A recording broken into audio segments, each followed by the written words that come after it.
Je peux pas me plaindre que ça progresse pas, ça progresse un petit peu, même si d'une façon un peu discutable sur certains points à ce niveau-là. Et ouais, quoi, c'est plus en toile de fond que ça progresse, hein. Ce que ça raconte de façon centrale, c'est une fois de plus des petites tranches de vie. Et ça allait. Ça allait, vraiment. C'était pas le meilleur, mais ça allait. Alors déjà, le premier épisode qu'on va traiter, c'est un autre retour sur le passé de Greg et Rose. Et bon, c'est le moins fort du lot pour l'instant, mais j'imagine qu'on peut pas avoir que des grands gagnants. Mais ça raconte quelque chose de suffisamment mignon et efficace pour que ça aille, quoi. Il y a Steven et son père qui ont reçu 2 clients à leur garage. Je comprends pas pourquoi il continue de bosser, le gars, mais j'imagine que ça lui fait plaisir. C'est une nouvelle vocation. C'est un petit peu bizarre par rapport au flashback qu'on va voir, mais bon, voilà, donc il dit, oh, c'est incroyable, on n'a jamais eu autant de clients. Et Steven finit par lui demander, mais comment ça se fait que tu dois te retrouver à ce job-là? Et il se met à repartir dans un flashback pour ramener à comment il s'est retrouvé dans cette situation-là. Et c'est une excuse, en gros, pour montrer une espèce d'évolution de mentalité qu'il a vécue alors qu'il était dans sa relation avec Rose à ce moment-là. Et on fait vraiment les choses de façon assez chronologique, hein. On a le premier flashback, c'est la rencontre avec Rose. Le second flashback, c'est vraiment ce moment où la relation entre lui et Rose devient plus forte, vraiment essaye d'aller plus loin que la simple passade. Et voilà, on a ce moment où il s'ancre un petit peu dans le coin de façon un peu plus responsable. Donc j'apprécie vraiment cette évolution chronologique du personnage à travers ses flashbacks. Ça fait vraiment plaisir. Vraiment. Même si, bon, ce que ça raconte, c'est pas aussi fort que les autres fois. Mais bon, c'est pas trop grave, hein, c'est pas trop grave, hein, ça reste quand même très sympathique. Hein. Parce que voilà, quoi, il y a Greg qui est trop content de vivre avec sa chérie, quoi, d'être là pour l'accueillir alors qu'elle part en mission avec les autres gemmes. Seulement, voilà, il a besoin de vivre un petit peu. Il peut pas se contenter d'être là et de faire ce qu'il veut. Et il se rend compte que ça va pas très bien et qu'il peut faire la manche, même s'il fait une belle chanson pour ça suffit pas. Donc, il décide de crécher rapidement chez Vidalia pour qu'elle l'héberge un petit peu, quoi. Et je, elle le prend plutôt bien, sachant qu'elle vient d'avoir son premier gosse, donc sans crime, qui est un bébé à l'heure actuelle. Et ouais, quoi, elle a elle aussi commencé un petit peu à se faire à une vie plus rangée, plus mature, alors que dans le premier flashback qu'on l'a vu, Vidalia, c'était vraiment la jeune fille un petit peu qui se soucie de rien, tient une petite relation sur le coup, qui ne signifie rien pour l'instant, et ben maintenant qu'elle a un enfant à charge et qu'elle doit l'élever toute seule, il faut y penser, quoi. J'apprécie ça, j'apprécie qu'on montre cette évolution du personnage de Vidalia un petit peu en parallèle à celle de Greg. En tout cas, voilà, Greg, il crèche un petit peu chez elle. On fait une petite référence à la série Petit Majordome, donc on avait vu avant, histoire de dire, ouais, c'est à ce moment-là qu'il l'a découverte. Voilà, ça fait plaisir, ce genre de petites références. Et à un moment donné, Vidalia doit partir au boulot et son babysitter attitré ne peut pas être là. Donc elle demande à Greg de bien s'en occuper de son petit sort crime en disant que s'il lui arrive quelque chose, j'espère que ta chérie a un moyen de te ressusciter parce que tu vas crever. Hein. Ok, elle est assez carrée. Hein. J'aime bien Vidalia. Hein, c'est dommage qu'à côté de ça, on ait Onion qui gâche tout dans la famille, mais j'aime bien Vidalia. Hein. En tout cas, voilà, il garde donc Sorcrim, Greg, Sorcrim qui, bébé, avait déjà une voix bien grave, c'est tellement bizarre, c'est censé être une blague je pense, hein, parce que oui, je pense qu'aucun bébé n'a une voix aussi grave que ça, et c'est là que Rose vient le voir alors qu'il s'occupe un petit peu de lui sur la plage, et qu'il y a une petite réflexion de sa part, Rose, qui dit, ah ouais, c'est cette petite créature, elle est comme toi, et j'ai eu beaucoup de mal à comprendre ça au début, parce que bon, nous, les gemmes, on est comme ça, quoi. Alors que vous grandissez, il y a vraiment une évolution qui se fait par rapport à vous, et d'un petit bébé peut se développer quelqu'un comme toi. C'est fascinant pour elle. Et c'est un peu déroutant aussi, quoi. J'apprécie cette façon d'appuyer, cette considération, cette découverte. Et Rose qui dit, ouais, ça n'a pas été facile à assimiler ça. Et ouais, alors qu'ils passent un peu de temps ensemble, à la surveiller. Il y a Greg qui est un petit peu inspiré, qui demande à Rose de le surveiller un petit peu. Seulement voilà, elle ne sait pas exactement la signification précise de surveiller. Donc elle s'est juste contentée de le regarder, faire des trucs. Et au bout d'un moment, il s'est retrouvé sur une grande roue. Hein, de carnaval, hein. Je pense que c'est le même carnaval qu'on voit dans le futur, hein, ça n'a pas changé ça. Où ouais, il a grimpé tout seul comme ça, de façon presque cartoonesque, parce que je vois pas comment il a pu faire pour monter sur ce truc-là, sur un truc à genre à la mi-hauteur de roue sans se péter la gueule comme ça. Ou alors il est super doué même en tant que bébé, sans crime. Et ouais quoi, il y a Greg qui dit en voyant ça, ah non mais c'est dingue, il faut arrêter ça. Et il va à sa rescousse, mais Rose fait un petit peu le bordel en essayant de faire bouger le manège et ça devient complètement chaotique. Et elle finit par les sauver en cassant tout. Et Greg dit oui, il faut faire gaffe, faut pas les laisser faire ce qu'on veut, quoi. C'est pas comme nous, les bébés ont besoin qu'on s'occupe d'eux. Moi, j'ai pas besoin qu'on s'occupe de moi. Et oui, bon, je dis ça d'une façon un petit peu décousue, c'est pas exactement comme ça que c'est montré, mais voilà. C'est là que Greg finit par se rendre compte, avoir une réalisation que il se comporte un petit peu comme un bébé dans sa vie. C'est-à-dire que, ouais, il faut qu'il prenne un peu de responsabilité, qu'il se trouve un job pour être sûr de pouvoir subsister et pas juste vivre au crochet des autres comme il le fait avec Vidalia. C'est un petit peu le déclic qui lui fait réaliser la chose. C'est donc là qu'il postule comme aide au lavoto du coin. Donc c'est pas lui le boss en fait. Est-ce que on n'a jamais vu le boss. Je pensais que c'était lui la seule personne qui dirigeait le coin, mais apparemment c'est un employé, quoi. Il y a un boss qui lui donne des ordres. Jamais vu. Ou alors maintenant, à notre époque actuelle, c'est lui le boss. C'est pas clair la façon dont il le dit après le flashback. C'est un petit peu bizarre, mais bon, voilà. Ce qui est intéressant, c'est que voilà, on montre une fois de plus, l'évolution de mentalité de Greg par rapport à sa rencontre avec Rose, petit à petit. Et j'apprécie beaucoup ça. J'aime bien comment Vidalia est reprise, hein, après ce qu'on avait vu d'elle en flashback avant. Et ouais, il y a aussi un petit détail qui me plaît beaucoup dans la façon dont on appuie le début de ce qui semblera intéresser Rose à engendrer Steven par la suite. Hein, on sent qu'il y a un petit peu ce début de quelque chose qui s'instaurera pour lui donner cette envie, cette décision d'abandonner sa vie pour créer une vie mi-humaine, mi-gemme. Quelque chose qui grandira pour ne pas être juste une gemme définie par une fonction contrairement à elle dès la naissance. Donc c'est très intéressant ça. Après voilà, c'est la mise en scène d'épitreries un peu typiques qui sont parfois assez justes, assez correctes sans plus, une bonne partie du temps quoi, un bébé qui fait n'importe quoi, faut le rattraper, la mise en scène sur la grande roue, c'était un peu exagéré pour pas grand chose je trouve, c'était un peu moyen ça. Donc ouais, ça rabaisse un tout petit peu le tout et ça empêche cet épisode d'être super, mais même s'il y a eu pas ces petits problèmes là, le propos est pas non plus aussi poussé et fort que dans d'autres épisodes, c'est pour ça que je suis pas non plus... j'aurais pas non plus considéré ça comme un épisode excellent, même sans ces défauts-là. Avec ce défaut-là, il est bien. Sans plus, mais bien. Bien comme il faut, ça passe très bien et ça fait parfaitement évoluer la mentalité des personnages à ce moment précis. Voilà, ça fait plaisir. Bon petit épisode. L'épisode suivant était correct. Honnêtement, je pense qu'on aurait pu faire beaucoup mieux que ça. Et vous avez fait un peu le strict minimum, j'ai envie de dire. J'exagère un petit peu, hein, parce que bon, il y aura le petit rebondissement de fin, mais en dehors de ça, voilà, c'est la première mission de Connie.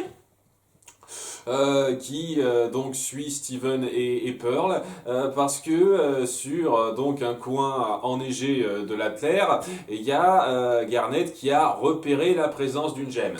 Alors, parenthèse, il y a des gens qui m'ont repris lorsque, dans l'épisode 1 de cette saison, j'ai dit « Ah tiens, Garnet est censé avoir la faculté de repérer les gemmes à proximité des portails. » En tout cas, c'est l'impression que c'est donné. Et des gens ont répondu « Bah, depuis quand elle a ce pouvoir-là ?» Eh ben, depuis la saison 1.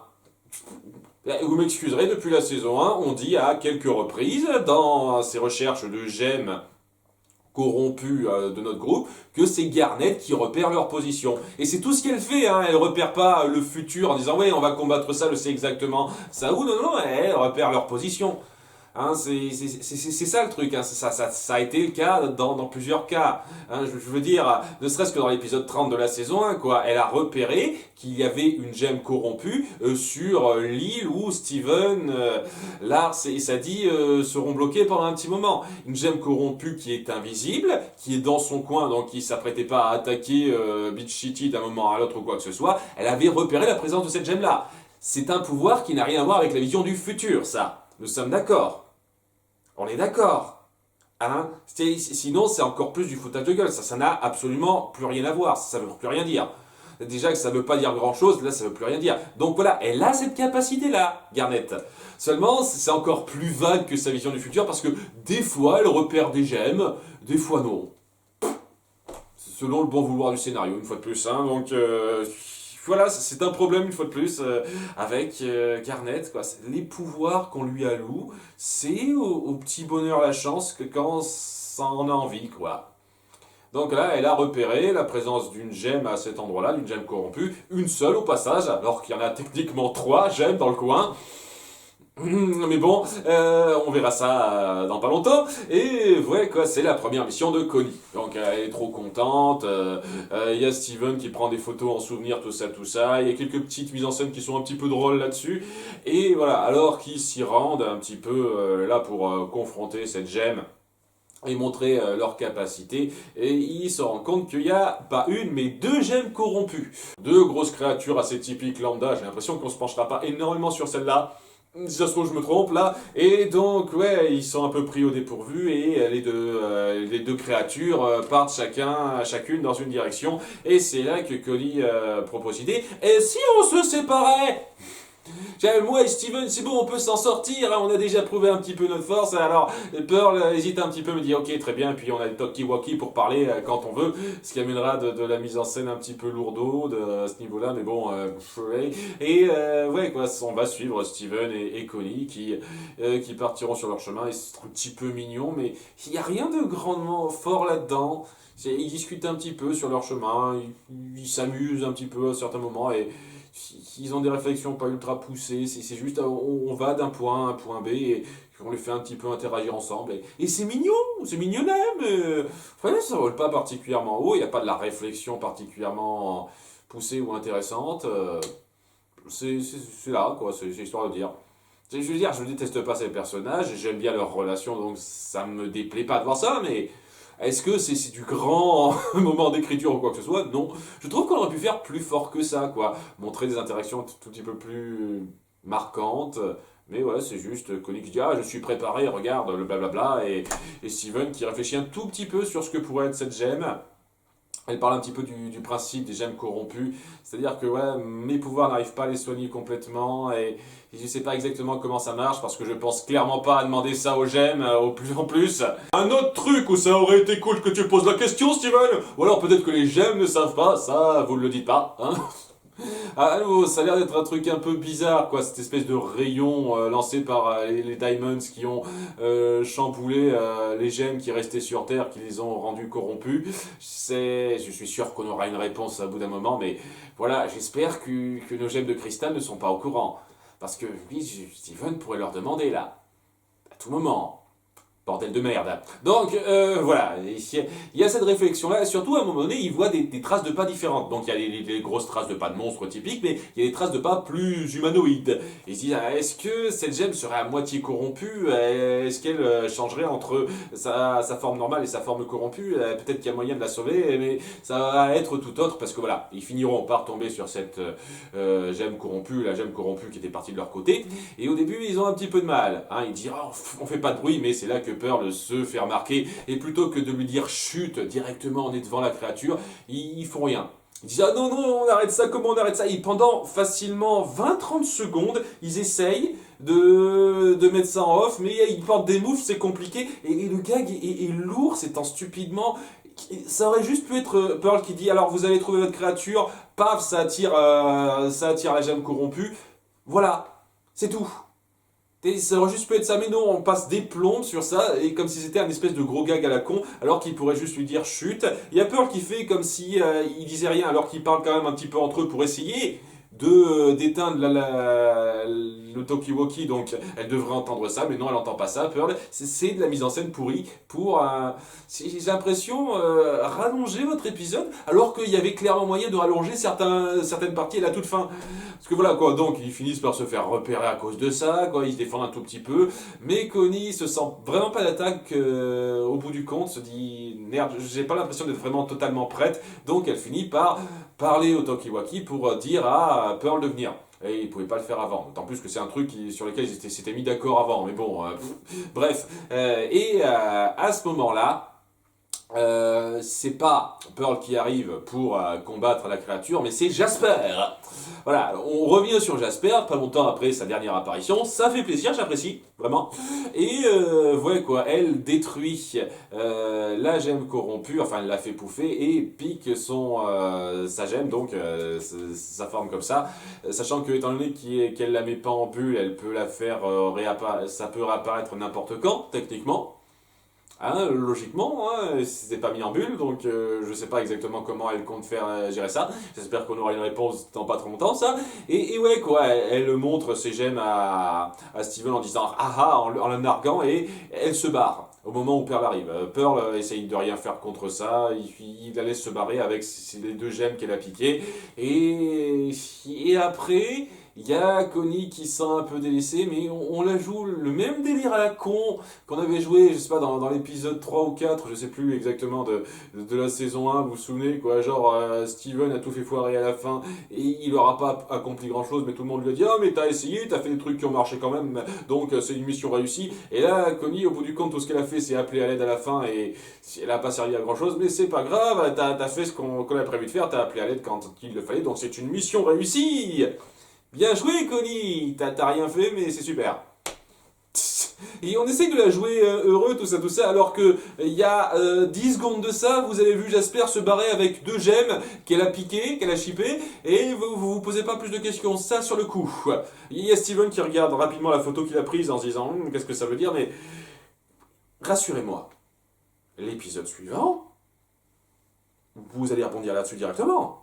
Rassurez-moi, ça va pas être une aventure, une péripétie sans rapport où on se pose sans aller plus loin. Rassurez-moi. En tout cas, ouais, c'était correct. Je veux dire, la relation entre Steven et Connie est toujours un peu mignonne quoi qu'il arrive, donc ça allait, mais l'aventure en question qu'on met en place, elle n'était pas non plus ultra poussée, ultra réfléchie, et ouais, en dehors du rebondissement de fin avec Jasper qui peut promettre, parce que bon, on peut faire quelques petites suppositions, c'était pas ultra marquant comme épisode, quoi. Mais ça passait acceptablement. Mais voilà, ça amène des questions sur Jasper. Est-ce qu'elle pique ses gemmes corrompues pour essayer de fusionner avec elle, essayer de reformer ce qu'elle avait avec Malachite avant, mais avec autre chose que Lazuli, puisque Lazuli l'a rejeté? Est-ce que c'est ça? Est-ce que c'est une espèce de mesure désespérée pour revivre cette sensation de puissance qu'elle avait, et elle pourrait devenir un danger important? Ça pourrait être intéressant, ça. Si, et je l'espère, vous rebondissez là-dessus très vite. Parce que oui, avec ce qui vient de se passer, vous devriez rebondir là-dessus très vite, les gemmes. Hein. Vous ne devriez pas vous poser en vous disant oh, c'est pas grave, on y réfléchit après. Je vous jure, j'ai tellement peur que ce soit seulement ça, quoi. C'est parce que cette série m'habitue à ce genre de pause à la con. Et quand c'est pas des urgences trop graves, je peux accepter, mais étant donné que vous mettez des urgences graves tout le temps maintenant, merde quoi. Là, c'est une urgence grave maintenant. Jasper est dans la nature. Vous n'en aviez rien à foutre pendant je sais pas combien d'épisodes. Si maintenant que vous savez qu'elle fait des trucs assez pas nets aux gemmes corrompues, vous vous dites c'est pas grave, on fait notre vie en n'y réfléchissant pas trop une bonne partie du temps, ça me fera chier. Ça me fera grandement chier et ça reviendra au même niveau, exactement au même niveau que le problème que j'avais dans la saison 2. Donc j'espère que non, hein, c'est vraiment tout ce que j'espère, hein. C'est l'épisode qui va suivre qui va un petit peu déterminer ça, hein. Donc croisons les doigts, croisons les doigts et croisons les doigts. En tout cas, à bientôt pour les 2 épisodes suivants, je sais plus lequel c'est en termes de numéro, c'est pas grave, à bientôt, bye.